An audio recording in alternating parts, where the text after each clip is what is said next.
Hello दोस्तों, आज हम फिर एक नया वीडियो लेकर आए हैं जिसका एक नया टॉपिक लेकर आए हैं जिसका नाम है रुधिर और लसिका में अंतर। यह क्लास 10 के लिए बहुत ही इंपॉर्टेंट है। यह क्वेश्चन आपको 2, 3, 4 मतलब मैक्सिमम 5 नंबर तक यहाँ से क्वेश्चन पूछ सकता है। तो आइए आज हम आप लोगों को बताने वाले हैं रुधिर यानी कि रक्त और लसिका में अंतर क्या होता है। सबसे पहले कुछ चीज आप लोग समझ लीजिए। देखिए, रक्त आप लोग जानते हैं कि हमारे शरीर में रक्त होता है। रक्त क्या होता है? रक्त लाल रंग का होता है। रक्त का पीएच मान क्या होता है? 7.4 होता है। और रक्त का जो लाल रंग जो होता है वह किसके कारण से होता है? वह हीमोग्लोबिन नामक वर्णक के कारण से होता है। उसी प्रकार से लसिका भी क्या होता है? यह एक हल्का पीला रंग का, यानी कि जैसे हमारे बॉडी में खून होता है, ब्लड होता है, यानी कि रक्त होता है, उसी प्रकार से रक्त के प्रकार से हमारे शरीर में क्या होता है? लसिका भी होता है। इसका रंग होता है हल्का पीला कलर का होता है। क्या होता है? हल्का पीला कलर का होता है। ठीक है। और इसमें कोई हीमोग्लोबिन नामक वर्णक नहीं पाई जाती है। और आप लोगों से पता जाएगा कि इसमें सभी प्रकार के प्रोटीन पाया जाएगा, लेकिन इसमें फाइब्रोनोजेन नामक जो प्रोटीन होता है वह इसमें नहीं पाई जाती है। इसमें रक्त में आप लोग देखे होंगे कि रक्त में छोटी छोटी कणिका होती है। क्या होती है? कणिका होती है। तो रक्त में क्या होगा? यानी कि रुधिर में छोटी छोटी कणिका पाई जाती है, जबकि लसिका में कणिका नहीं पाई जाती है। फिर आप लोग दूसरा अंतर लिख सके, यानी कि रक्त का बहाव। देखिए, रक्त हमारे शरीर में, पूरे शरीर में हमारे रक्त है। तो रक्त का बहाव क्या होता है? हमारे शरीर में पूरे शरीर में होता है, जबकि इसका बहाव क्या होता है? एक दिशीय होता है, यानी कि इसका बहाव एक ही दिशा में होता है। लेकिन रक्त का बहाव क्या होता है? सभी दिशा में होता है। तो चलिए आज हम सभी पॉइंट को लिखते जा रहे हैं और आप लोग भी इसको नोट कर लीजिएगा, क्योंकि यह क्वेश्चन बहुत ही इंपॉर्टेंट है और क्लास 10th में है। तो ये क्वेश्चन आप लोग देख ही लीजिएगा। चलिए, सबसे पहले आप लोग लिखिएगा रुधिर यानी कि रक्त। ठीक है, रक्त को ही हम लोग बोलते हैं रुधिर। पहला अंतर लिखिएगा कि रुधिर यह लाल रंग का होता है। यह लाल रंग का होता है। क्या लिखेगा? यह लाल रंग का होता है। हम बहुत ही शॉर्ट भाषा में आप लोगों को अंतर बताएंगे, आप लोग लिख लीजिए, क्योंकि यह क्वेश्चन बहुत ही इंपॉर्टेंट है और शॉर्ट भाषा में ही आप लोग लिखिएगा ताकि आपको एग्जाम में नंबर दे दे। चलिए, इसमें पहला पॉइंट क्या लिखिएगा? जबकि यह हल्का पीला रंग का होता है। क्या होता है?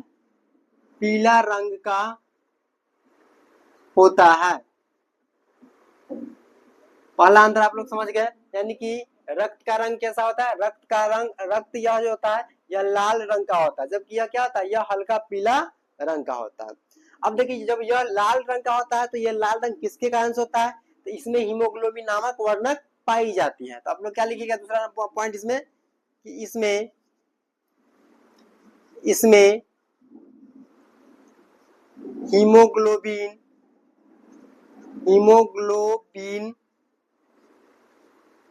हीमोग्लोबिन नामक वर्णक पाई जाती है। ये दूसरा अंतर आप लोग लिख लीजिएगा। ठीक है, पाई जाती है। अब इसमें देखिए दूसरा अंतर क्या लिखेगा? जबकि इसमें क्या होता है? इसमें हीमोग्लोबिन नामक वर्णक नहीं पाई जाती है। तो इसमें हम क्या लिखेंगे? जबकि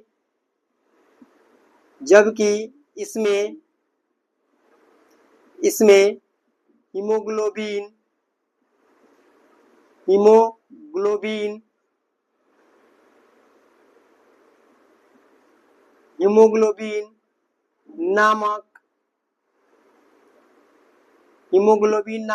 नामक वर्णक नहीं पाई जाती है। तो आशा करते हैं कि आप लोगों को ये दोनों पॉइंट समझ में आया होगा। ठीक है, तो क्या हो जाएगा? यह इसमें क्या होगा? क्योंकि रक्त का जो रंग लाल जो होता है वह किसके कारण से होता है? ये ऑब्जेक्टिव आप लोगों से एग्जाम में पूछेगा कि रक्त का जो रंग लाल होता है वह किसके कारण से होता है। तो क्या होता है? हीमोग्लोबिन नामक वर्णक के कारण से होता है। ऑब्जेक्टिव पूछता है यहाँ से आप लोग। और इसमें हीमोग्लोबिन नामक वर्णक नहीं पाई जाती, क्योंकि किसका रंग क्या होता है? हल्का पीला रंग का होता है। चलिए, तीसरा पॉइंट आप लोग इसमें याद रखेगा। इसमें इसमें कणिका पाई जाती है। रक्त में क्या होती है? कणिका पाई जाती है, पाई जाती है। जबकि तीसरा पॉइंट इसमें लिखेगा, इसमें जबकि इसमें कणिका नहीं पाई जाती है, नहीं पाई जाती है। तो आशा करते हैं कि आप लोगों को तीनों पॉइंट अच्छा समझ में आया होगा। चलिए चौथा पॉइंट,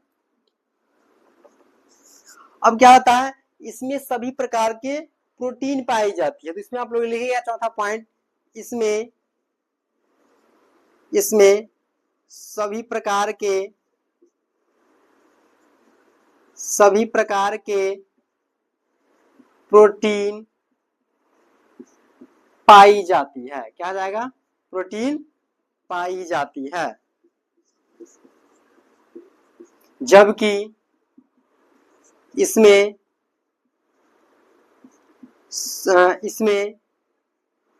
क्या बताए थे? फाइब्रोनोजेन। क्या लिखेंगे? फाइब्रोनोजेन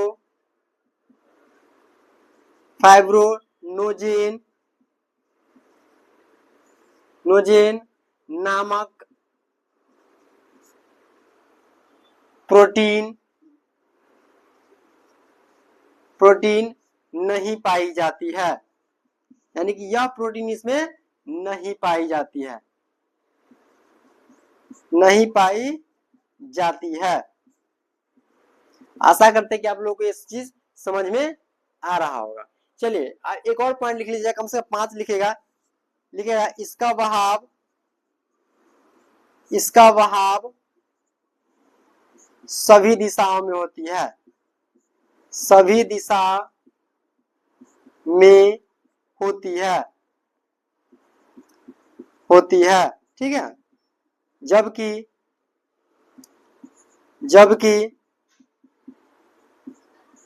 इसका बहाव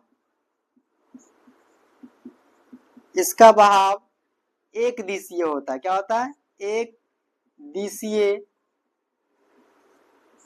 होता है। तो आशा करते हैं कि आप लोगों को ये चीज समझ में आया होगा। अगर आप लोगों से रक्त और रुधिर यानी कि रुधिर और लसिका में अंतर पूछे, देखिए रक्त भी हमारे शरीर में पाया जाता है और लसिका यानी जैसे रक्त पाया था उसी प्रकार से हमारे शरीर में कभी कभी आप देखते होंगे कि कहीं कहीं पे घाव रहेगा तो रक्त के साथ उसमें एक थोड़ा थोड़ा मतलब हल्का पीला रंग का भी आप लोगों को दिखाई देता होगा। उसी को हम लोग क्या बोलते हैं? लसिका बोलते हैं। तो रक्त और लसिका में अंतर आप लोगों से पूछे तो क्या बताएंगे? इसका रंग क्या होता है? लाल होता है, जबकि इसका रंग हल्का पीला रंग का होता है। इसमें हीमोग्लोबिन नामक वर्णक पाई जाती है, जिसके कारण से इसका रंग क्या होता है? लाल होता है, जबकि इसमें हीमोग्लोबिन नामक वर्णक नहीं पाई जाती है। आप लोग तीसरा, इसमें कणिका पाई जाती है। आप लोग देखोगे कि रक्त में कणिका होती है, कणिका पाई जाती है, इसमें क्या होती है? कणिका नहीं पाई जाती है। इसमें सभी प्रकार के प्रोटीन पाई जाती है, जबकि इसमें सभी प्रकार की प्रोटीन नहीं पाई जाती है। चौथा यानी कि इसका बहाव सभी दिशाओं में होती है, जबकि इसका बहाव क्या होता है? एक दिशा में होती है। तो आशा करते हैं कि आप लोग याद रखिएगा। और एक चीज और याद रखिए कि रक्त का पीएच मान क्या होता है? 7.4 होता है। क्या होता है? 7.4 होता है। आप लोग इस पूछ रहा है कि रक्त का पीएच मान कितना होता है? 7.4 होता है। और रक्त में आयरन पाया जाता है। जो बोलेगा कि कौन सी धातु पाई जाती है, तो लोहा से आयरन पाई जाती है। तो आप लोग इसको याद रखिएगा। आशा कर रहे हैं कि आप लोगों को ये दोनों जो अंतर है इसमें बताया है वो आप लोगों को समझ में आया होगा। और वीडियो अच्छा लगा हो तो लाइक कर दीजिएगा और चैनल को सब्सक्राइब कर दीजिएगा। फिर मिलते हैं एक नए वीडियो में।